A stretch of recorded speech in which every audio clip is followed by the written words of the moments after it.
Okay, it is Wednesday, April 9th, 2025. And in the inner circle, we're moving back to the frequencies of, let me just share a screen here.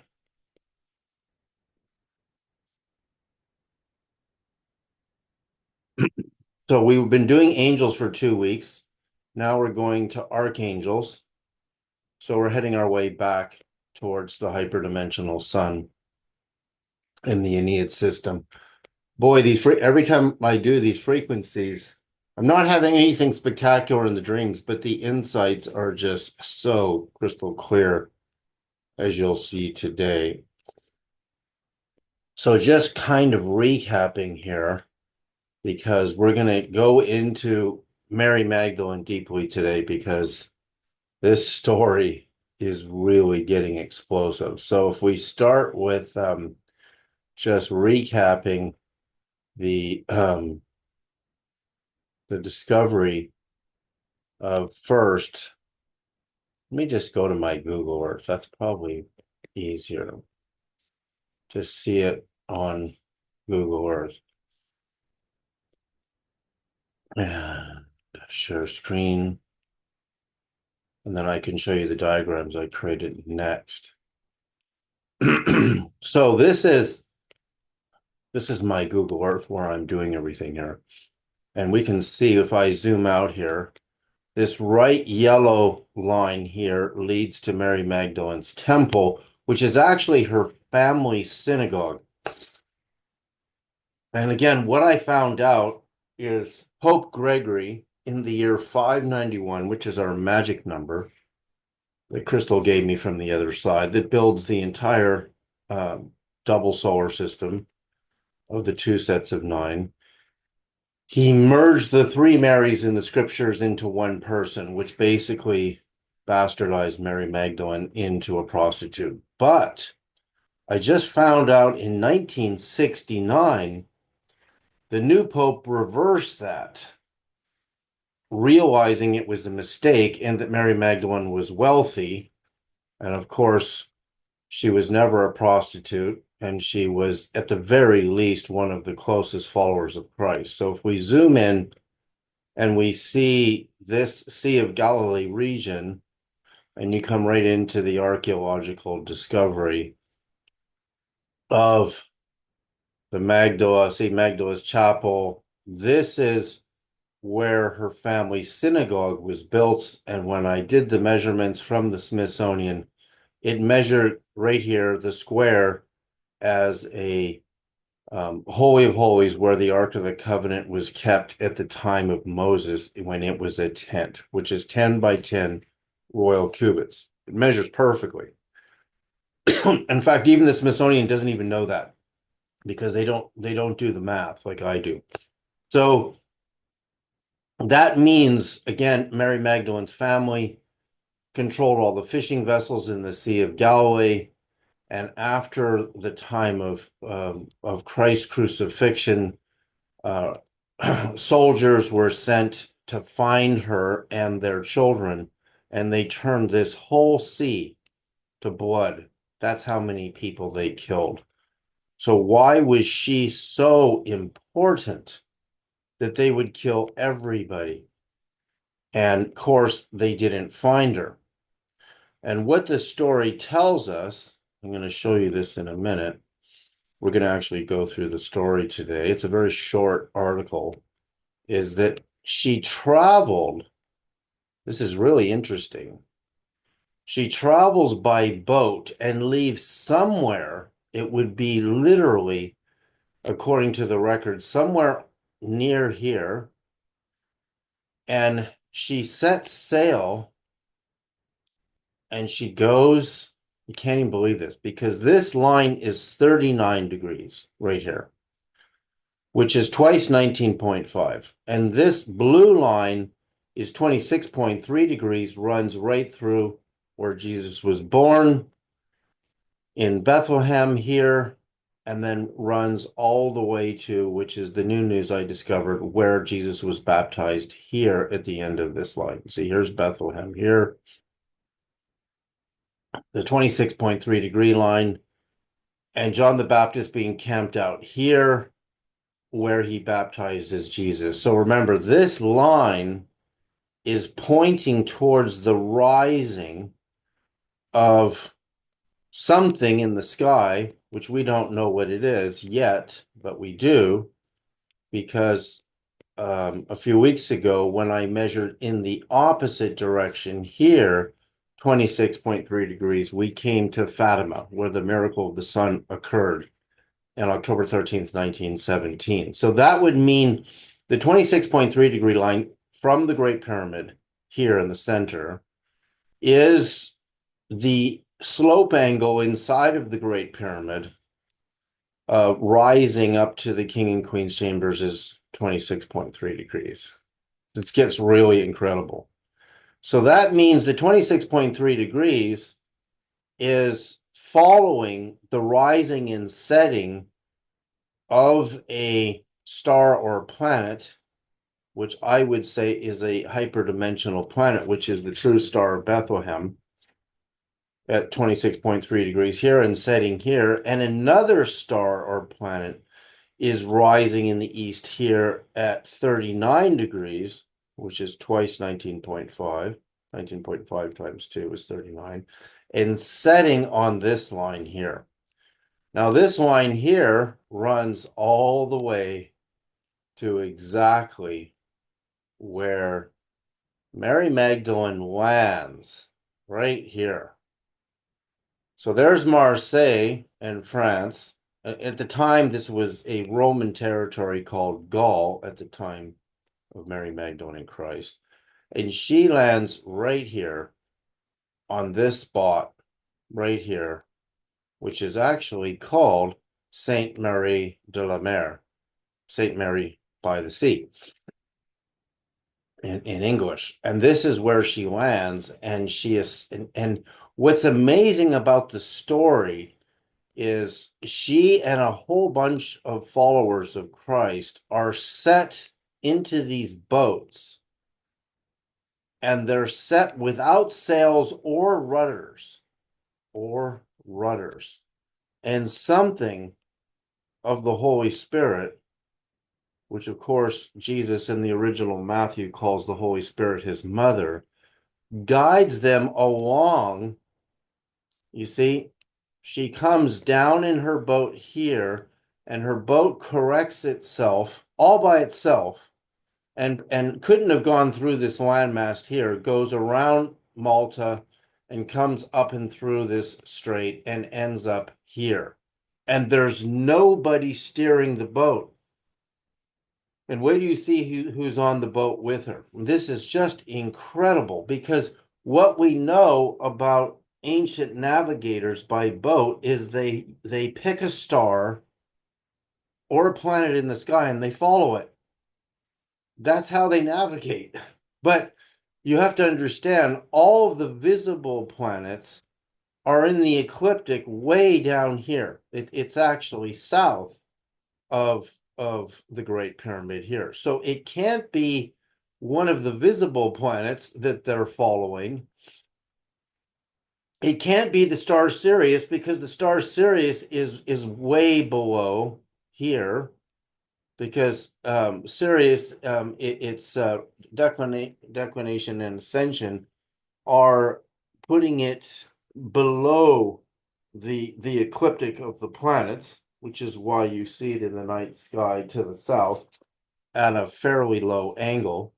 It's not down on the horizon, but it's at a fairly low angle. So it's whatever they're tracking in these two sets of coordinates, because again, my blue line here that leads to the birth of Christ and his baptism at 26.3 degrees in the opposite direction takes me all the way to the miracle of the sun at Fatima, which is right over here.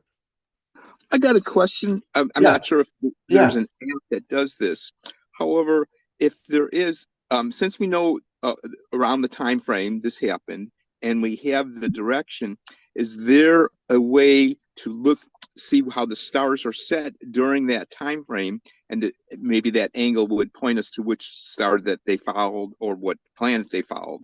Is that do we have? Is there apps like that or not Oh really? yeah, oh yeah. It's not. It doesn't really change that much over 2,000 years, but it does. Okay. But over like 10,000 years, it's going to change noticeably. But yes, it changes just a little bit.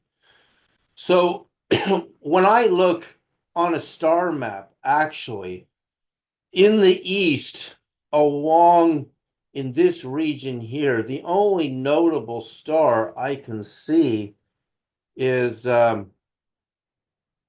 I'm trying to remember the name of it.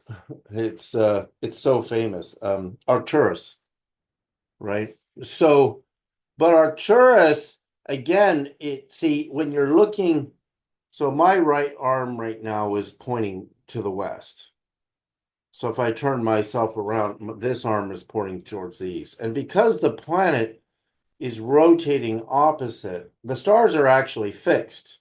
But because our planet rotates, they appear to rise and set. So it's hard to say for certain because I know from, let's go to my hyperdimensional planet map when I go to, because that's a great question, Dennis. When I go to here, you see my hyperdimensional planets and their orbital numbers, like planet 13951 lines up perfectly in a solar year to not only the Buddha's birthday, but Jesus's Ascension Day, the miracle of the sun at Fatima, and St. Francis's Ascension Day, which is the day he died, which is, upper mid-October. So that means most likely because Fatima aligned to this planet in its orbital period perfectly, it's most likely when oh, I didn't share screen. Sorry. I should put this screen up here. There. So these are my hyperdimensional planets. The below the line, the 9 visible planets. And again, if Vulcan is a mysterious one because it appears to astronomers and then vanished. So it appears to be one of these planets that jumps in and out of our dimension, right? So if I count Vulcan 1, 2, 3, 4, 5, 6, 7, 8, 9. Ceres is a dwarf planet, but that would make 9 if I didn't count Vulcan. And if I go above the line, Seraphim 1, 2, 3, 4, 5, 6, 7, 8, 9 of the angel planets, which is why there are 9 levels of the angels. And the ancient Egyptians, in their Ennead system, there is an upper great Ennead, a lesser Ennead, and a dual Ennead. So the angels would actually be what they call the lesser Ennead, and the great Ennead are going to be stars. So that's the question. If planet 13951 lines up in a solar year perfectly to the miracle of the sun at Fatima, and I go back to my Google Earth, and I go to share screen. Let's go to Google Earth here. And I type in, okay, I'm going to type in right here, Fatima,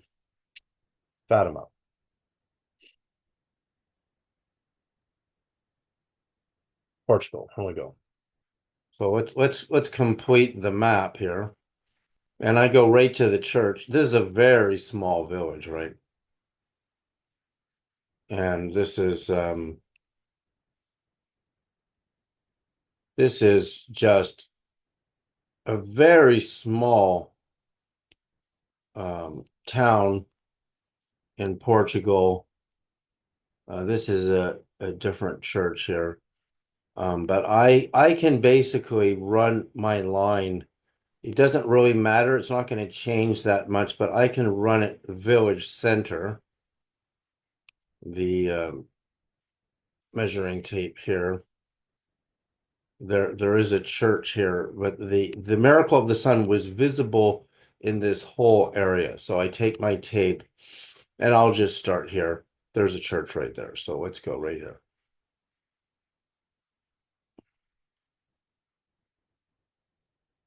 Yeah, De Fatima. I mean, this is a notable church. So I take my measuring tape and I zoom out. I've already done this, but I've done it with just singularly Fatima and measured the angle at the Great Pyramid. We have lots of time, so I can do this, and then we're going to look at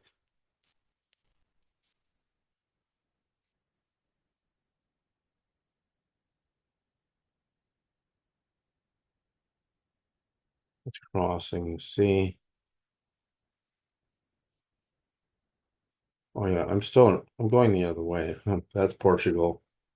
Okay, now I'm finally, you see my other yellow line there, my other line. And remember, we also have another line, which is the angle to Stonehenge is, if I can put them all in one graphic, that would be really awesome. I see a vet coming in here. Just hang on, I'll let her in a second. I just have to land my measuring tape here.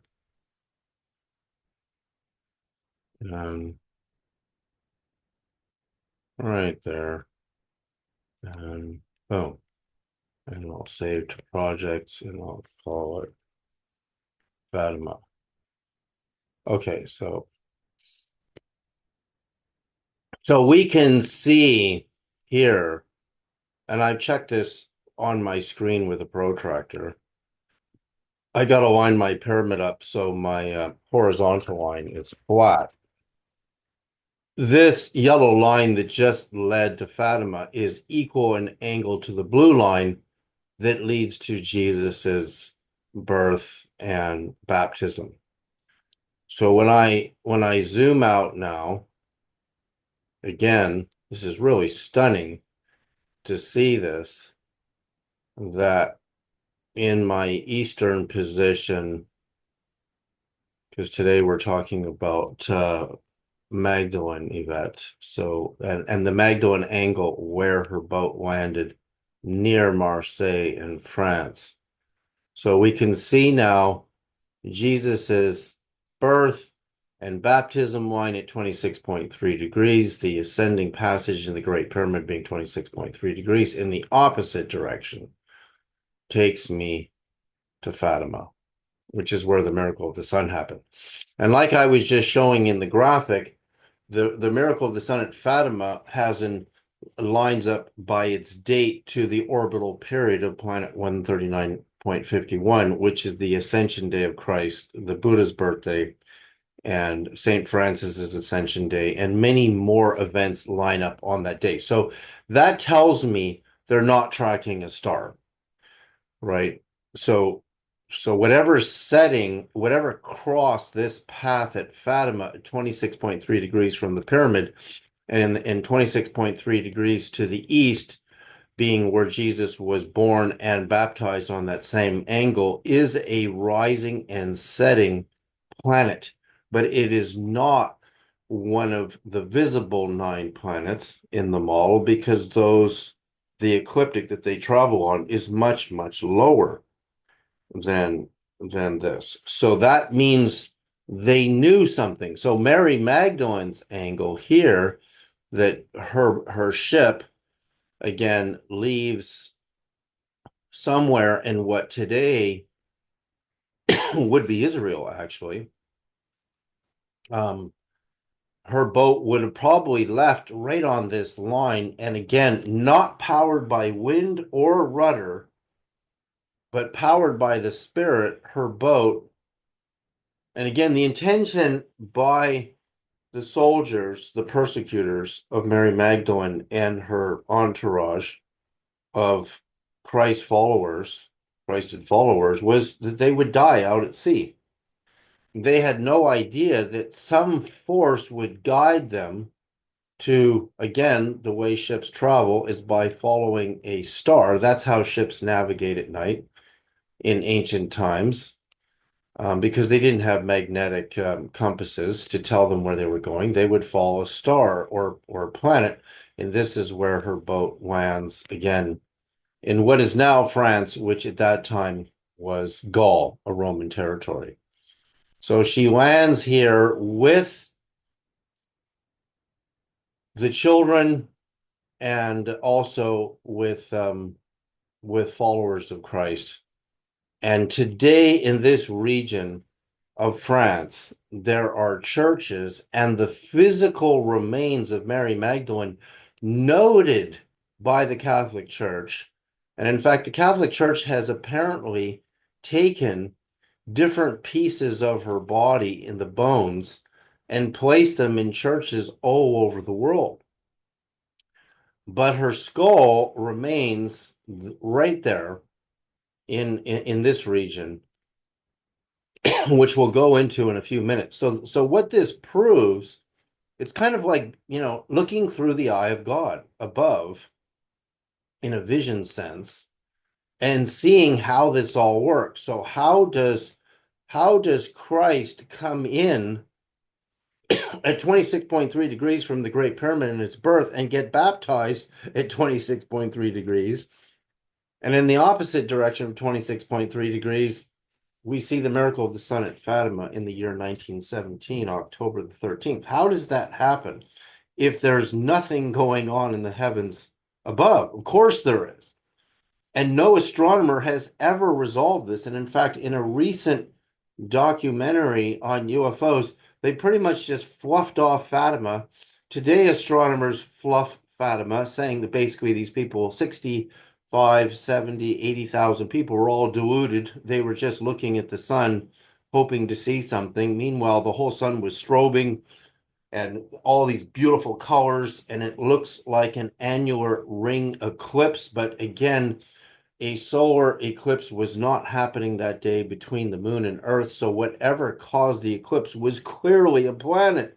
Could not have been a star, because stars can't eclipse our sun. So that's further proof that what rose in the eastern horizon here, the true Star of Bethlehem at 26.3 degrees, because the three wise men being, let's come all the way in. The three wise men, it's so clear what the three wise men are symbolically the three pyramids. And Annette was just there. So the three pyramids are the three wise men, and they follow the three wise men on their horses or camels, follow this line because they're following the rising of the planet 139 in the east. And they know the Messiah is going to be born. So they're just riding their camels. We don't know where they started on my blue line here, the 26.3 degrees, but I have a pretty good idea where they started because the ancient Hebrews have marked the spot on the 26.3 degree line very close to where Jesus was actually born. Here, if I zoom in here, I follow my blue line, very close to my blue line, which is 26.3 degrees, is this incredible archaeological site right here, which is called Maresha. And all of these buildings here are part of, in fact, you can see a synagogue here, which actually has its ancient origins. There are underground caverns and water sources here, cisterns of water that are natural under the ground. All of these buildings, being part of an ancient archaeological site, are probably where the three wise men were stationed, and all they had to do is ride their horses or camels this direction here on the blue line, and they would arrive at Bethlehem, where Jesus is born. And here it is, right here, Bethlehem, right here. You see this? You see how close Bethlehem is to my blue line. And if I continue my blue line here, and I come all the way here, 26.3 degrees, this is exactly where, see, John the Baptist Spring, and this is the River Jordan on this line where John the Baptist was stationed.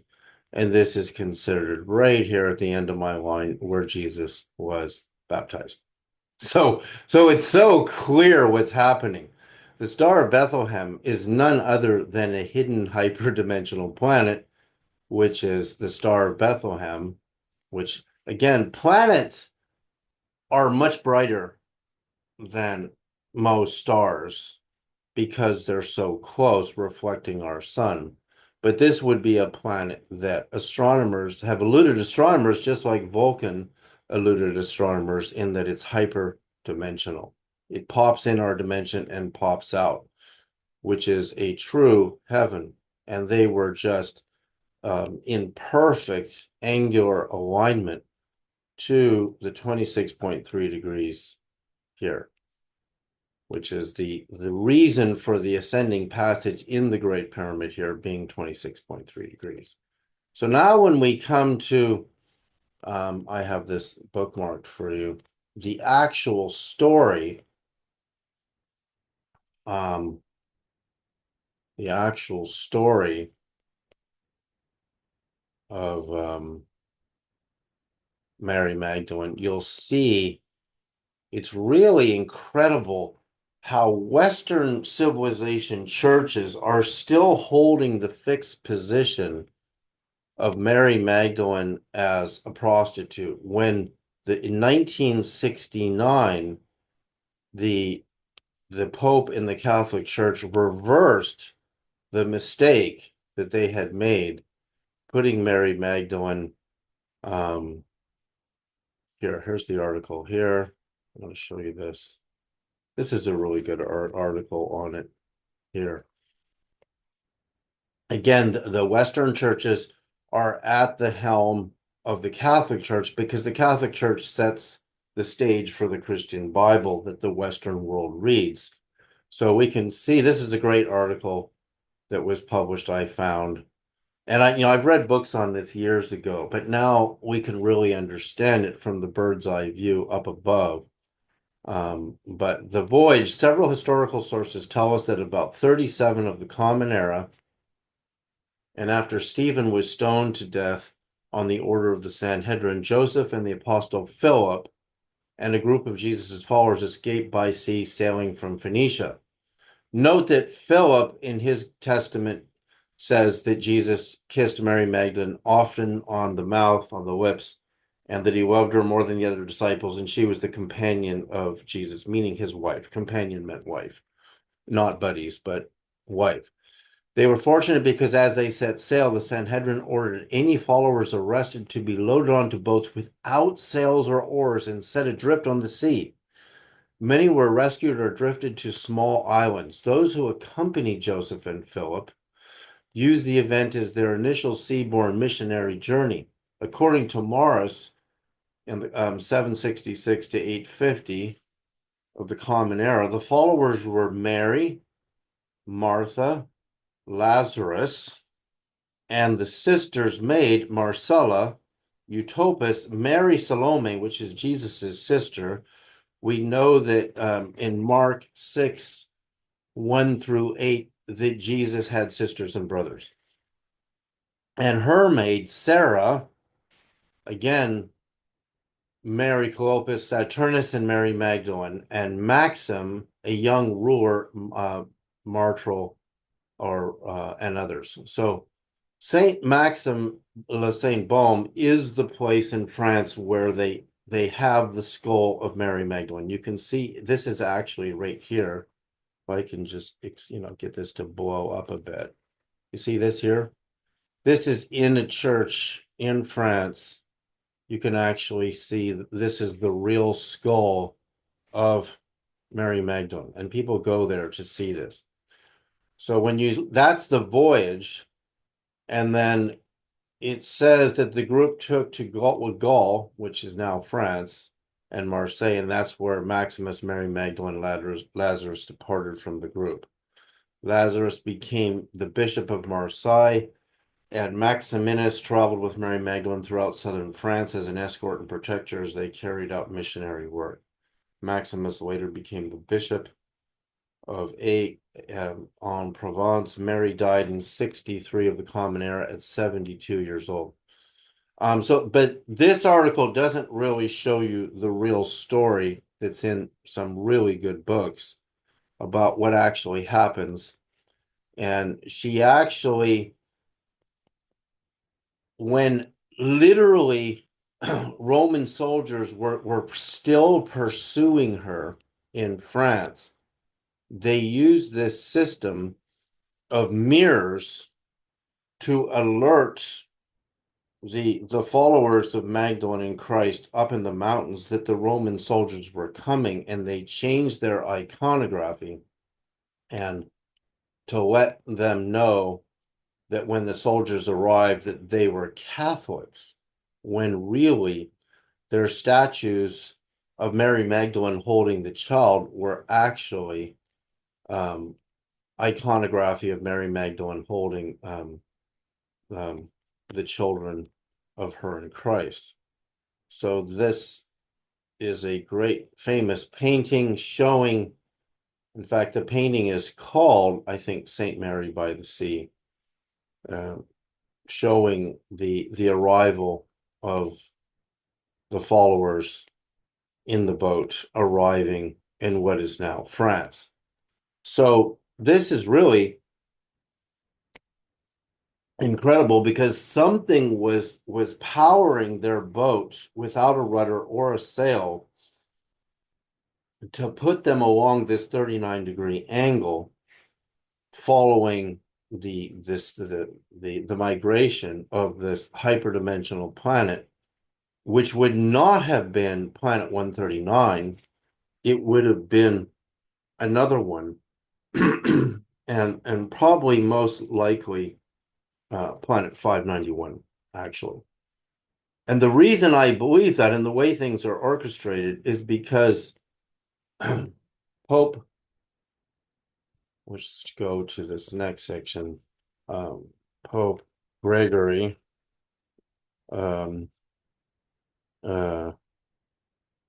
Mary Magdalene 591. Just got to find this. Yeah, here it was. Right here.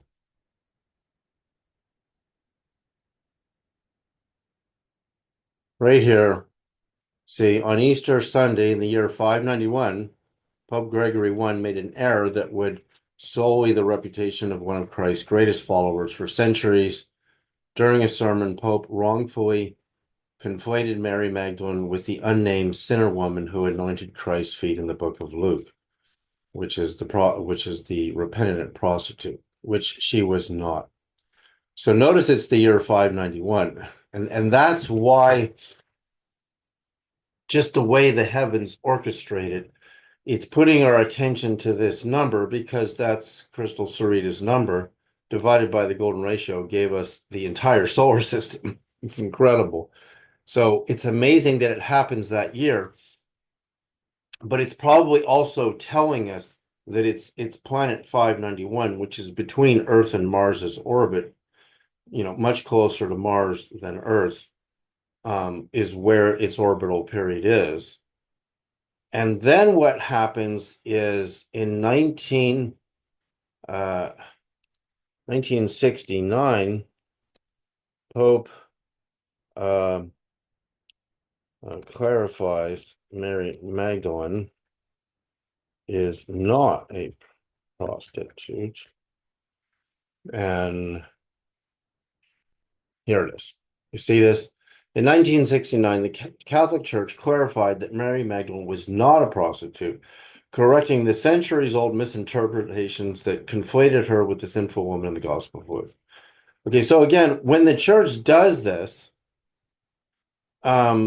the Western churches don't follow because they're not Catholic. So they keep Mary Magdalene in the United States, Canada, and most of Europe as the prostitute. And again, whoever the prostitute is, she has been forgiven, purified of her sins, and Jesus says to her to sin no more, because if you continue sinning, you're just going to go down. You're not going to rise up. But still, that woman is no longer a prostitute because she's been cleansed by the Spirit. And again, it's really funny to me how even Christians today judge her in her wrongful character and literally use horrible language against her, and yet Christ redeemed her, which says to me that those Christians don't even believe that people can be redeemed of such a thing. But nevertheless, in 1969, the church clarified that Mary Magdalene was not a prostitute. So now we can see by design, and when we look from above, because now I'm going to pull up my really good slides on Magdalene.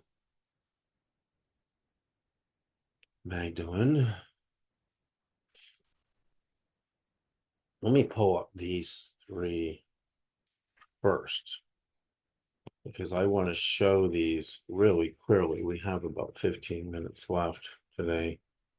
So again, before I go to the others, to clarify, the Magdalene temple line leading to the Magdalene family synagogue is twice 19.5 at 39 degrees.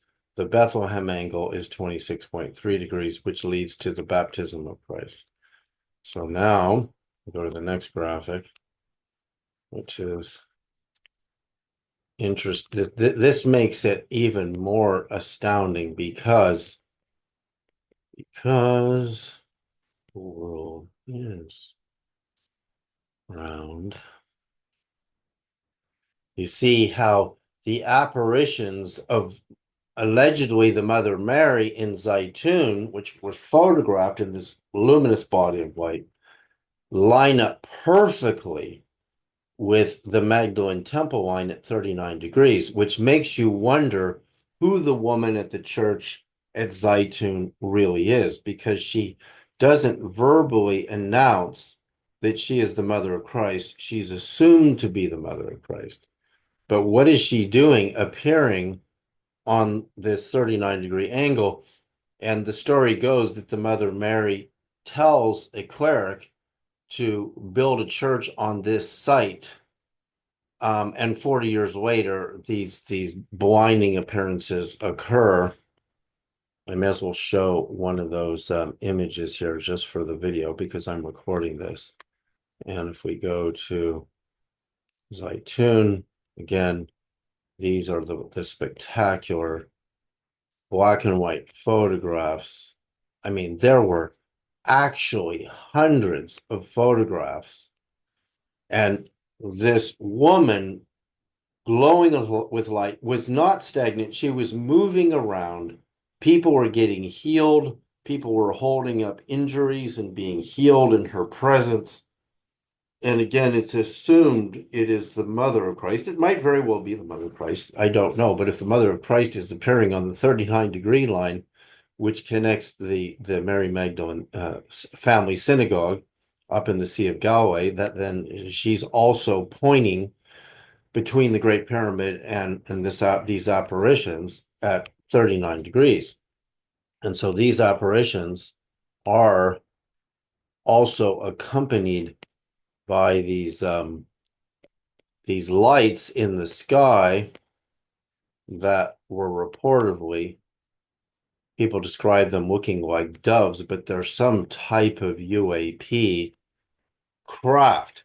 And this is an important subject because today we have all these reports of UAPs being investigated. They're coming from somewhere we can't see. People assume they're coming from other star systems because they don't know about hyperdimensional planet research and what is now called the Vanishing Stars Research Project, headed by major physicists, where in 1950 they saw 9 stars appear and then vanish an hour later on their telescopes at the Palomar Observatory in San Diego. And we've already covered that in the inner circle. Again, you see the number 9 in that case is astounding. So again, now we understand when we're looking at this that, just to clarify for the video, that this Magdalene line intersects right here where my red spot is and my cursor is where the Zeitun church is, where those apparitions occurred in 1968, where estimated several million people physically witnessed her. And these apparitions went on for just under 3 years, which is really incredible. And it makes a tiny story in the back of the New York Times in America. So when we come to my next Magdalene graphic here, yeah, I still have lots of time here, so I have time to show these properly.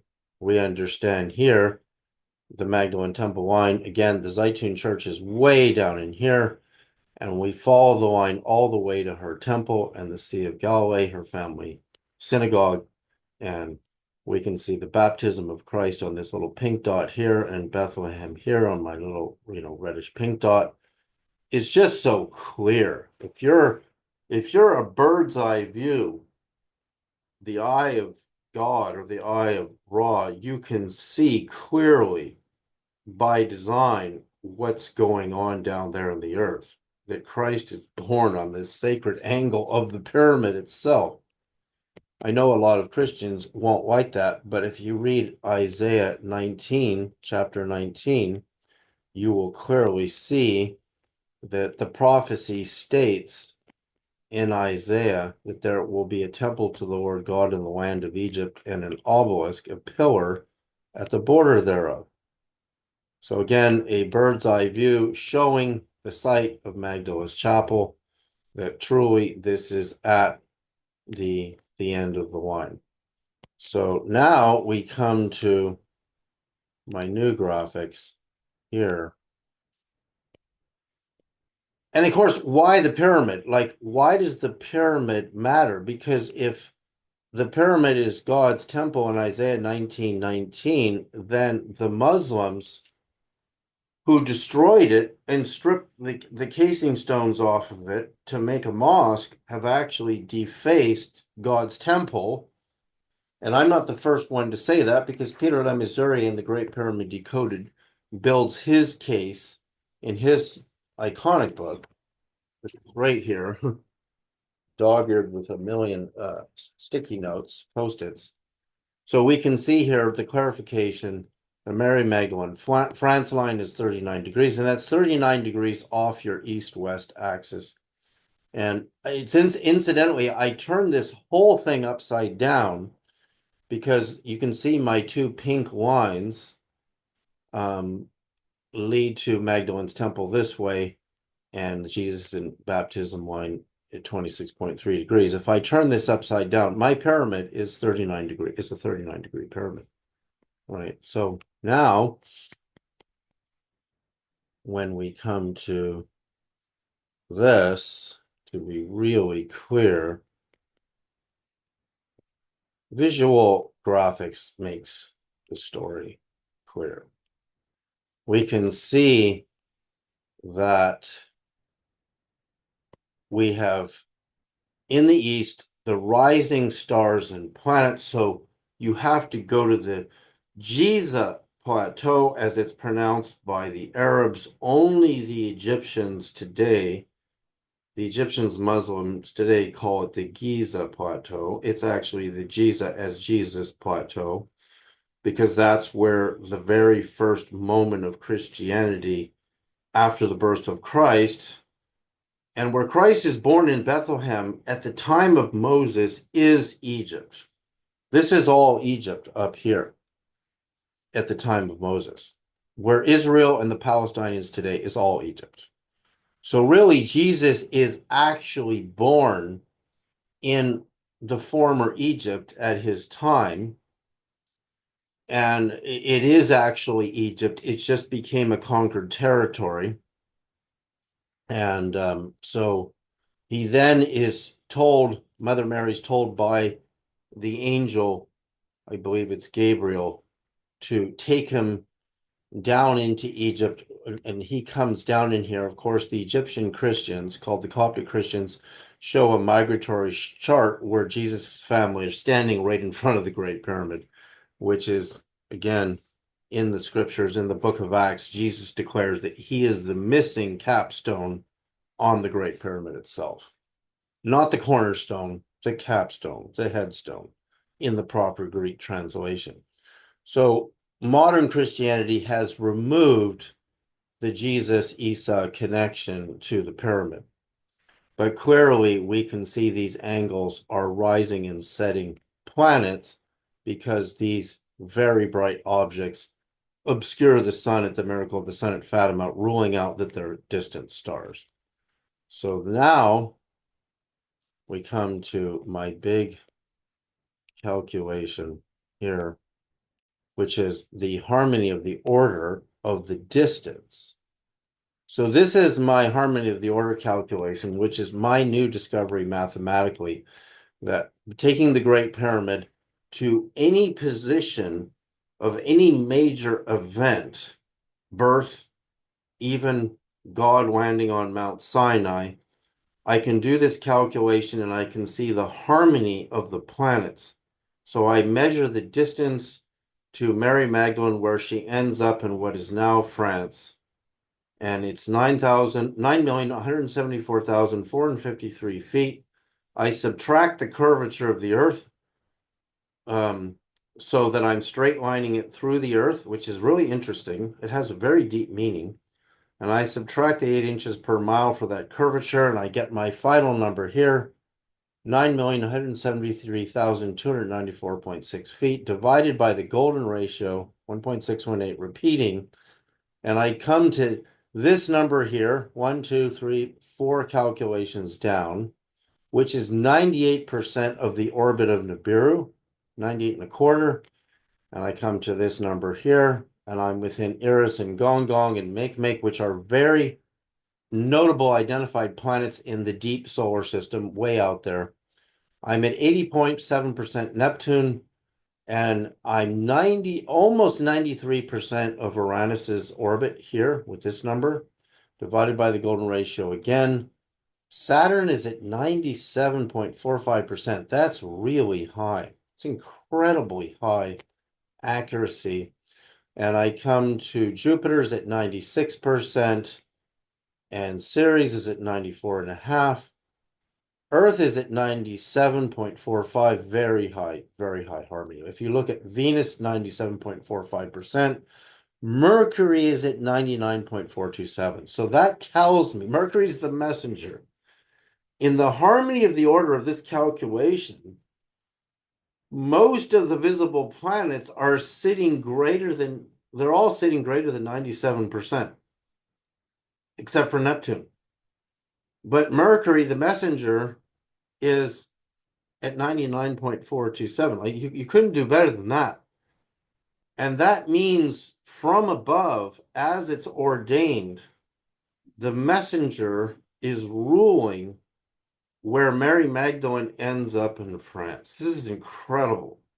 No astronomer has ever discovered this method of calculation that I've come up with. This is something that I was guided by the Spirit in enlightenment to prove what I call the harmony of the order. And all of this is going to be in my new book, so people can go through this very, very slowly. By the way, I'm recording this one today.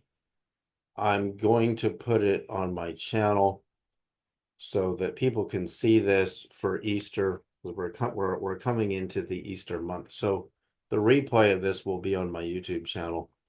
And for people who want to understand that what we're doing by doing the frequencies of magnetically, which is what we're doing. Let me just show that people can see this. The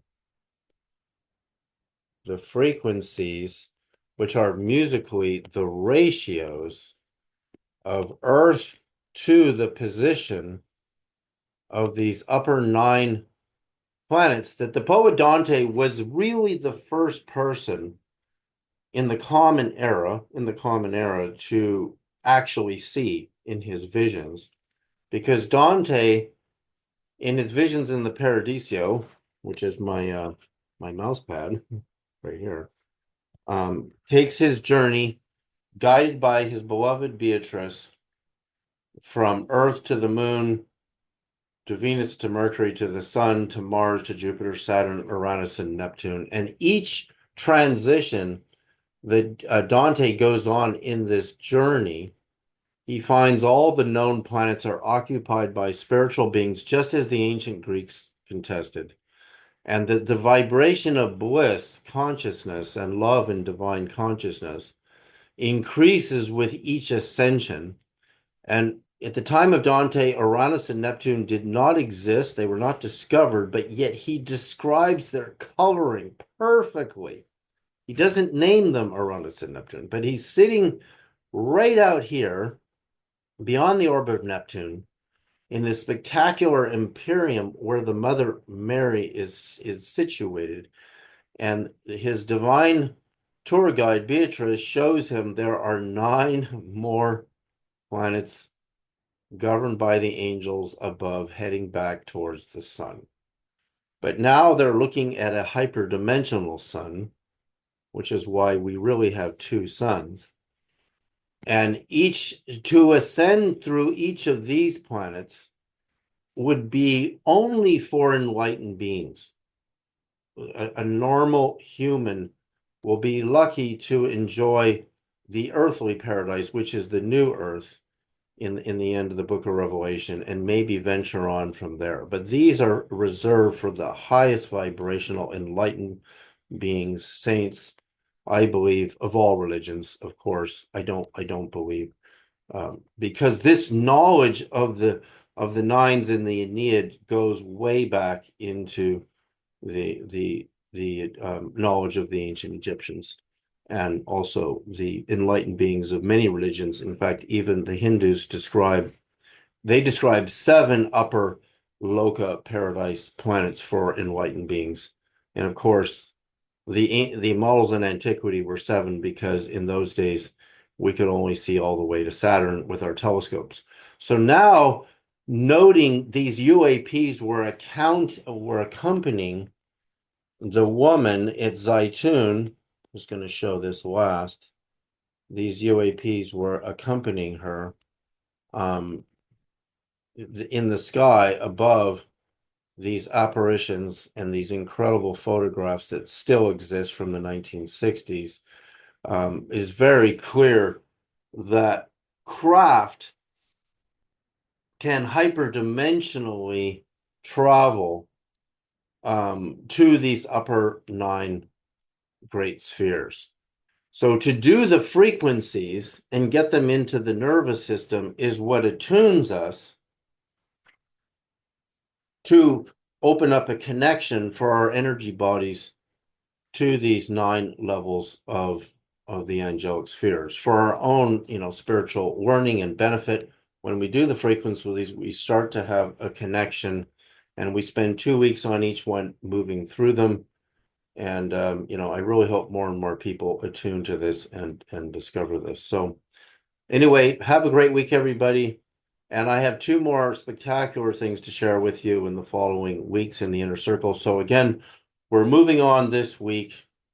Let me just go one more time here for the end. This week, because we've already done this year, you people of the inner circle have done, we started with seraphim and then cherubim, thrones, which is the alignment to the ascension point of Jesus, the Buddha's birthday, the miracle of the sun at Fatima. And then we went to the 591 position here, which is dominions. And then we went to virtues, powers, principalities, archangels, personal angels. We just spent 2 weeks there. Now we're heading back. So if you go to the Google Drive and get the frequencies for archangels, we're going to be doing that for the next 2 weeks. So thank you very much for being here, and we'll see you next time. Thank you so much, David.